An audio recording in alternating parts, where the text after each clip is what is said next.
గెలుపు అంచనాలను కూడా మూడో సర్వేలో అధ్యయనం చేస్తుంది.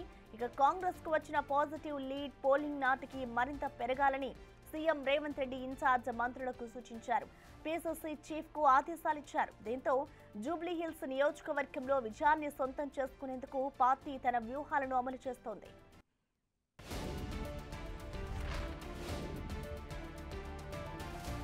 ఇక ఇంటెలిజెన్స్ సర్వేల్లోనూ కాంగ్రెస్ కు అనుకూలంగా వచ్చినట్లు సమాచారం.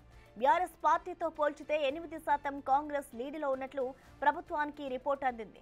పార్టీ ప్రభుత్వం ఆదేశాల మేరకు ప్రొఫెషనల్స్ నిర్వహించిన సర్వేల్లో దాదాపు 3% అత్యధికంగా హస్తం ప్రదర్శించగా ఇంటెలిజెన్స్ సర్వేలో దాదాపు 8% చూపించారు.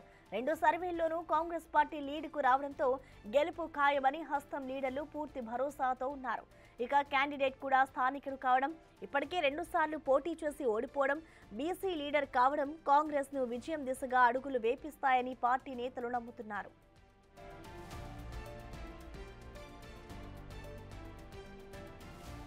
సుమారు 3 లక్షలకు పైగా ఓటర్లు కలిగిన జూబ్లీహిల్స్ నియోజకవర్గంలో కాంగ్రెస్ గెలుపు దిశగా అడుగులు వేస్తోంది.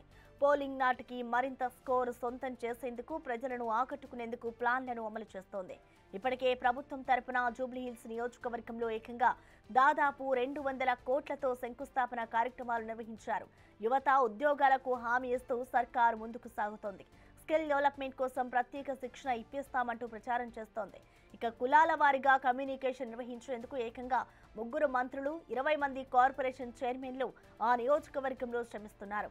డివిజన్ల వారీగా ఇన్ఛార్జీలను నియమించి పార్టీ గ్రాఫ్ను పెంచేందుకు ప్రభుత్వ పథకాలు, కార్యక్రమాలు, అభివృద్ధి సంక్షేమ పథకాలపై పబ్లిసిటీ చేయనున్నారు.